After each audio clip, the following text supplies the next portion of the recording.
Hey there, Algebra 2 students. Welcome back to Miss McGuire's classroom. Let's dive right into Unit 4, Lesson 5. Don't forget to put your first and last name, the period, and the date in the upper right-hand corner of your notes. So when you turn them in, I'll be able to see that there. Today's topic is it's graphing degree 2 polynomial functions. We're going to be going over the key features of polynomial graphs. I'm just having a lot of fun with that. So today's objective, I will graph degree 2 polynomials by identifying key features algebraically, as well as key features of the function itself. So we're going to use the equation to find some key features. We're also going to look at some graphs to identify key features. So when I'm talking about degree 2 polynomial functions, another way we can refer to degree 2 functions is by saying quadratic functions. So when I talk about quadratic functions and degree 2 polynomial functions, I'm talking about the same thing, just two different ways to call them, or labels, I guess. So a parabola is the shape of the graph that a quadratic function will always be. It'll always be this U-shaped graph. It might be an upside down U. It could be right side up. There are even quadratic functions that end up being facing left and facing right. So, but for the sake of this class, we're mostly going to talk about upwards facing and downwards facing parabolas. So you don't have to worry about the left and right ones. So a parabola will always be that U shape. There's always one turning point. As you can see, the graph approaches this point, it's decreasing, and then at this point it switches and suddenly it's increasing. So we've got one turning point whenever we have a parabola. All right, so when I talk about the x-intercepts of a graph, I'm talking about the points where a function crosses the x-axis. So on this graph, my x-intercepts are these 2 points right here at 2, 0, and negative 2, 0. Now remember, the y value at every single x-intercept ever is always going to be y equals 0. All right, and so our x-intercepts are these 2 points where the parabola hits the x-axis. And then you'll never guess what a y-intercept is.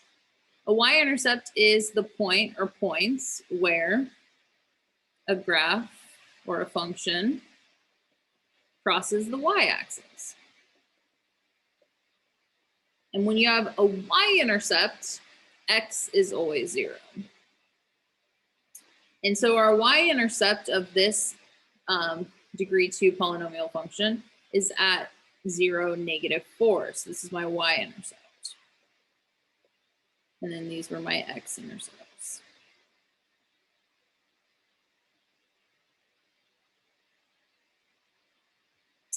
All right. Another key feature we need to talk about is an axis of symmetry.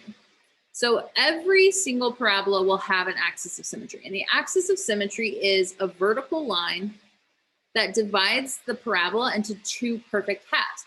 It's a line of symmetry. So it's a vertical line that divides the parabola into two symmetrical parts. And just to be clear, AOS stands for axis of symmetry. But we're always going to shorten it as AOS, unless you want to write out the words of axis of symmetry. More power to you. So anytime you have an axis of symmetry, it's a vertical line. And so because it's a line, you have to represent it as an equation. So the equation is x equals h. And h is the x value of the vertex. And I'm going to tell you what the vertex is in a second.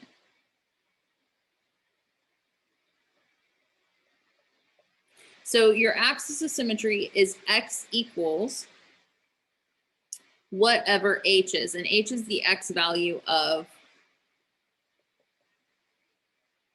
the vertex. So for this parabola, the line that divides this parabola perfectly in half, whenever you graph an axis of symmetry, you're always going to do it as a dashed line. And as you can see, the y-axis is actually the line that is dividing this graph into two perfect halves. If you were to take this graph and fold it in half, if you took your piece of paper and fold it in half, the parabola in half, I mean, not the paper, but the parabola in half on that line, the y-axis, you would see that the one half of the U-shape perfectly overlaps with the other half. So this line here is the axis of symmetry. And in this case, the equation is x equals 0 because it's on the y-axis. And so along this portion of the graph, our x value is 0. So the line is x is equal to 0. Now the vertex is that turning point right there. This is the vertex. The vertex is either the lowest or the highest point on the parabola. So it's your maximum or your minimum. It's the highest or the lowest point on the parabola. And we always write the vertex as HK. H is the x value of the vertex, K is the y value of the vertex. Blue. So my vertex is this point right here. For this graph, the vertex also happens to be the y-intercept. That's totally allowed. Your vertex could even be the same as the x-intercept. So sometimes the two parts or key pieces of the graph overlap. They could be at the same point, and that's fine. So the vertex is the lowest or the highest point on the parabola. So as you can see, this parabola, all of the points on the parabola are above the vertex. All the points that aren't the vertex are higher than the vertex. But if we had, I'm gonna undo that, okay? If our graph was actually an upside down parabola, then our vertex or our turning point would be at the top. It would be the highest point. So your vertex can be the highest or the lowest point on the parabola. And then your maximum and minimum value is what we refer to as the y value of the vertex. So our maximum and minimum value is the y value of the vertex.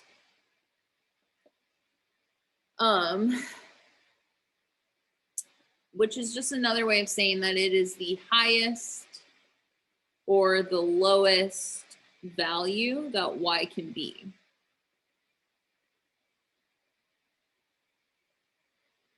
So you say like y equals k.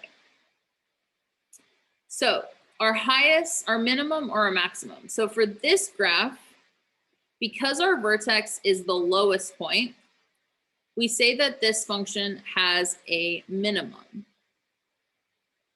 And that minimum is y is equal to -4. So as you can see, all of the y values are above -4. So -4 is the least that y can be. So our minimum is -4, or y equals -4.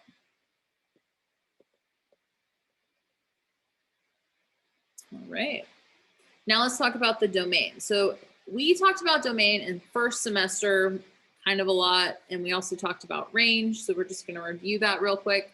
So our domain is a description of all the x values, what x can be or can't be.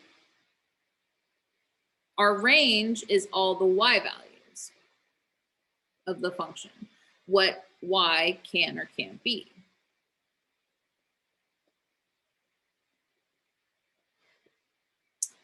So for this graph, our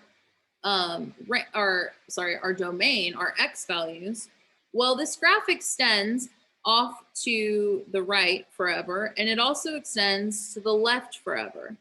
And our x values are what extends left and right. So this graph doesn't have any restrictions on the domain. So the domain of this graph in particular, I'm going to write domain over here, is x is all real numbers. So the way I describe that is, I would say that my domain is my least value of x is negative infinity, and my highest value is positive infinity. So I extend forever in the negative infinity direction as well as the positive infinity direction. And to be honest, that's going to be the domain for most of the parabolas we graph in this class. Now the range is for the y values. So my range, well, the minimum of y is -4. The least y can be is -4. And it looks like the graph is above -4. And it extends forever and towards the right and towards the left is extending up. So that means that our y values are always increasing, and the least they can be is -4. So remember, when we describe range, we always describe the smallest number first, and the smallest number in this case would be -4.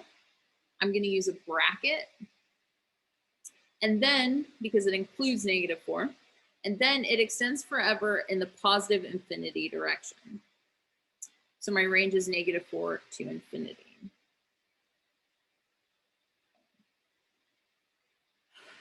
Then for end behavior, remember your end behavior describes the graph from the far left to the far right. You always describe the left first and then the right. The far left to the far right.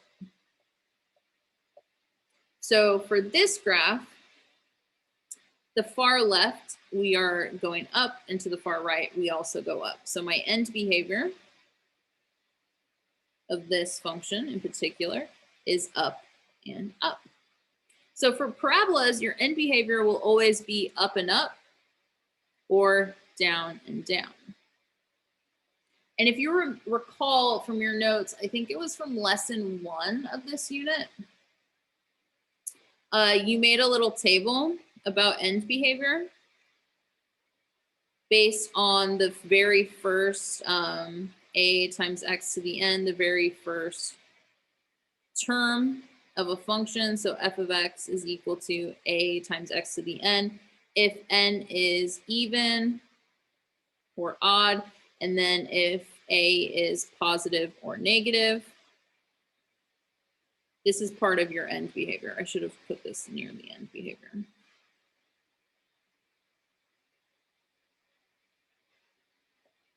Okay. This describes end behavior of that function.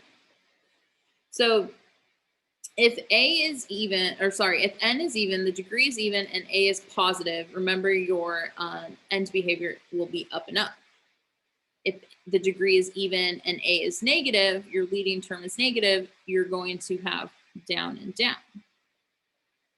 Then if it's odd and positive, it's down and up. If it's odd and negative, it's up and down. Hopefully those last two are right. I think they're right. You can check your notes, just in case. So whenever I'm talking about a degree 2 function, I'm talking about a parabola. If my parabola is, if my function's leading term is f of x equals a positive number times x to the second, our end behavior is up and up. But if my function, my leading term is negative, and I still have x squared, so it could be like -2x squared or -3x squared or -4x squared, then our leading term is negative, but the degree is still even and negative, so our parabola is facing down, which has end behavior of down and down. So whenever we talk about graphing a degree 2 polynomial, we only have those two options for our end behavior.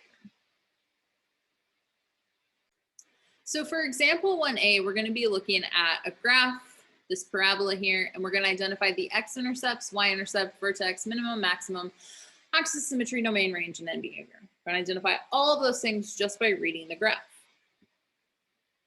So this graph should have arrows everywhere. If you wanted to turn this in for full credit, you would label things, put arrows, so we know that they extend forever. Okay, so where are my x-intercepts of this graph? It looks like the graph hits the x-axis at one point at 0, 0. So we only have one x-intercept, which means that that x-intercept technically happens twice because it's a degree 2 polynomial. So technically we have multiplicity 2, if we want to be fancy and point that out. The y-intercept, well, this function hits the y-intercept at the same point that the vertex and the x-intercepts hit the y-axis. And our y-intercept is also 0, 0, which is totally allowed. Now remember, your vertex is the highest or lowest point. Well, the lowest point on this graph is where the x-intercept and the y-intercept was. So our vertex is also 0, 0. Then we need to talk about whether this is a minimum or a maximum. Well, because that's the lowest point, we have a minimum. The least value that y can be is 0. So our minimum is y is equal to 0. And I want to say that that's a minimum. And you can write min next to it. Actually, let's write min colon y equals 0. All right. Then our axis of symmetry is the line that divides this graph in half. Well, this line, again, just like our graph in that main example we did just a little bit ago, is the y-axis, which is the equation x equals 0. And remember, your axis of symmetry is always x equals h. So if your vertex is the point hk, our axis of symmetry then is just x equals 0. It's going to match whatever the x value of the vertex was, x equals 0, which if you graph x equals 0, that just happens to be the same line. That's the y-axis. And hey, that line definitely cuts this graph in half, two symmetrical parts. So what's the domain of this graph? Well, because this graph extends to the right and to the left forever, our domain is all real numbers or negative infinity to positive infinity. Then our range, the least value that y can be is 0. So I described that first, and I'm going to include it with a bracket because that point is included on the graph. Then all the other y values are above that. They increase, so they just go to positive infinity. Then my end behavior, remember I always describe the far left first and then the far right. This graph's end behavior is up and up. All right, why don't you give part B a shot on your own? So part B, here's our parabola. I'm gonna add some arrows. I'm gonna label my x and y axis. So go ahead and identify the x-intercepts, y-intercept, vertex, minimum, maximum, axis of symmetry, domain, range, and end behavior all on your own. Press pause and then press play when you're ready to check your work. Give it a shot. All right, let's compare our answers. So for the x-intercept, there is no x-intercept on this graph. And why would that happen? Well, that happens because when they solved that function, they realized they were going to have imaginary zeros. So there are no x-intercepts because they're imaginary. They're on the imaginary number plane. And this is a graph on the real number plane, so we can't see them. Our y-intercept is at the point 0, 2. It also happens to be the vertex. Our minimum value then is y equals 2. My axis of symmetry is always x equals whatever the x value of the vertex is, so x equals 0. And if I graph that, I'm going to see x equals 0 is the same as the y-axis. And I have my line that divides this graph perfectly in half. You always want to graph the axis of symmetry as a dashed line because it's not part of the parabola, so it's not part of our solution set. Our domain is all real numbers, so negative infinity to positive infinity. Our range is including 2 to positive infinity. And then my end behavior is up now. So now go ahead and do part C on your own again. So for part C, tell me the x-intercepts, y-intercept, vertex, minimum, maximum value, axis of symmetry, domain, range, and end behavior. Press pause and then press play when you're ready to check your work. Give it a shot. All right, let's compare our answers. So for my x-intercepts, I see a point here at 0, 0 and 2, 0. My y-intercept is at 0, 0. My vertex, the highest point on this graph, is at 1, 1. My minimum and maximum, well, I have, oops, I forgot to label it. This would be a maximum at y equals 1. My axis of symmetry is the line x equals 1. If I graph that dashed line at x equals 1, I see that this vertical line divides this graph into two symmetrical halves. My domain is, my graph extends forever off to the left and off to the right. So I know that my domain is all real numbers, negative infinity to positive infinity. For my range, well, the highest, I have a maximum. So the highest y can be is 1, and then all the y values are below that. So remember, you always list the least values first. If the y values extend to negative infinity, you have to list negative infinity first and then 1 second, because you always list them least to greatest. You put a parenthesis for the infinity and a bracket for the 1, because the 1 is included. Then our end behavior is, well, to the far right, I'm going down. To the, sorry, my bad. To the far left, I'm extending down forever. To the far right, I'm extending down as well. So my end behavior is down and down. All right. So for example 2, I'm going to teach you how to mathematically identify the vertex and the axis of symmetry without even having to see the graph of the function. So to find the vertex, we are always going to use this. So for the vertex, to find the x value of the vertex, you're going to use negative b over 2a. To find the y value of the vertex, you are going to plug that in to the function and then get y. And I'll explain what this means in just a second. So remember, your vertex is the point hk. To find h, or the x value, we use negative b over 2a. To find k, or the y value, you plug the x value into the function, simplify it, and find y. Then for the axis of symmetry, remember, for the axis of symmetry, x is equal to whatever h is. So in this case, our h is negative b over 2a. So whatever we get when we find negative b over 2a, we just set that equal to x, and that's our axis of symmetry. Remember, your axis of symmetry has to be written as an equation, so you have to write x equals out in front of that number. Otherwise, I will not give you full credit. All right, so let's find the vertex of y equals x squared plus 81. So to find the x value of the vertex, I'm going to use negative b over 2a. To find the y value, I'm just going to plug that in to the function and simplify. So my function is y equals x squared plus 81. So a is 1, b is 0, and c is 81. Because technically there's a 0x in the middle there. Anytime a term is missing, you would just use 0 for that coefficient. So the x value is equal to the negative of 0 over 2 times 1. So negative 0 divided by 2 is just 0. So the x value of my vertex is 0. Then to find the y value, or k, we plug that into the function. So you find y is equal to x squared plus 81. So we replace x with 0. 0 squared is 0.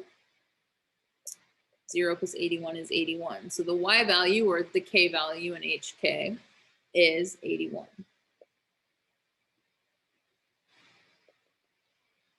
Then my axis of symmetry is just x equals whatever the x value of the vertex is. So x equals 0. You have to put x equals out in front of your axis of symmetry, or I will not give you full credit, because it's an equation of a line. All right, why don't you try part B on your own? Y equals x squared minus 9. Remember to use x equals negative b over 2a, then plug that into the function. You got this. Press pause and then press play when you're ready to check your work.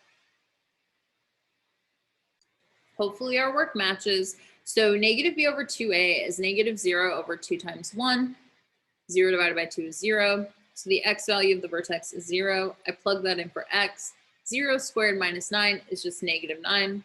So my vertex is 0, negative 9. My axis of symmetry is x equals 0. Now, I want to point something out really quick. So if I were just looking at this equation in part A, y equals x squared plus 81, my leading term is positive and my degree is even. What is the end behavior of that function going to be? If my leading term is positive and the degree is even, will my end behavior be up and up? Yeah. Well, what about part B? Y equals x squared minus 9. What will our end behavior be? Without even looking at the graph, what will my end behavior be? My leading term is positive, the degree is even. So the end behavior will be up and up. So without even looking at the graph, we can identify the vertex, the axis of symmetry, and the end behavior. In our next lesson, I'll also teach you how to find the x-intercepts, the y-intercept, and all that good stuff without even seeing the graph. Today, we're just focused on the vertex and the axis of symmetry. All right, so part C, x squared plus 5x plus 6. So to find the x value of my vertex, I'm going to use negative b over 2a. So negative 5 over 2 times 1. So x is equal to negative 5 halves. And I'm going to leave it as a fraction. So there's the x value of my vertex. And then my axis of symmetry is just x equals that same number. Then we plug it into the function to find the y value. So y is equal to negative 5 halves squared plus 5 times negative 5 halves plus 6. So y is equal to negative 5 halves squared is just this negative 5 halves times negative 5 halves plus 5 times negative 5 halves is negative 25 halves plus 6. So y is equal to negative 5 times negative 5 is 25. 2 times 2 is 4. All right. Then we need common denominators to combine all these fractions. I'm going to change all the denominators to 4. 6 is technically over 1. So we're going to multiply the 2 by 2 to change it to 4 and the 1 by 4 to change it to 4. So 25 fourths stays the same. Negative 50 fourths plus 6 times 4 is 24 over 4. All right. So 25 minus 50 is negative 25. Plus 24 is negative 1. We end up with negative 1/4 as our y value. So negative 1/4. Now, when we graph this, you're not going to graph it as a fraction. You will change these to a decimal. But for your final answer, for the sake of these notes, leave them as a fraction. But when we go to graph it, we would say that this is negative 2.5 and this is negative 0.25. And this is x equals negative 2.5 because it's easier to figure out where the decimal version of the fraction is on the graph. All right, why don't you go ahead and give this one a shot. And again, hey, our leading term is positive, our degree is even, our end behavior is up and up. Ooh, but what about part D? Part D is y equals negative x squared plus 4x minus 5. This time, the leading coefficient is negative, the degree is even. So our end behavior will be down and down. So anytime A is negative, our parabola is down, going to be upside down. All right, why don't you go ahead and find the vertex and the axis of symmetry? Remember to use x equals negative b over 2a. Go ahead and give it a shot. Press pause and then press play when you're ready to check your work. All right, so I use x equals negative b over 2a, so negative 4 over 2 times negative 1, or negative 4 divided by negative 2, which simplifies to positive 2. I plugged in positive 2 into the function, so the negative of 2 squared plus 4 times 2 minus 5. Now notice because we have negative x squared, you're supposed to square the x value and then take the negative of that. You don't square that negative that's on front. So the negative of 2 squared is negative 4. 4 times 2 is 8, and then minus 5. So that simplifies to negative 1. So our vertex is 2, negative 1. Our axis of symmetry is x equals 2. That's all for today. I'll see you guys back in class. Don't forget to submit your notes for this week. Your notes only include this lesson. So unit 4, lesson 5. Go ahead and submit those to Schoology, and I'll talk to you later. Have a great day.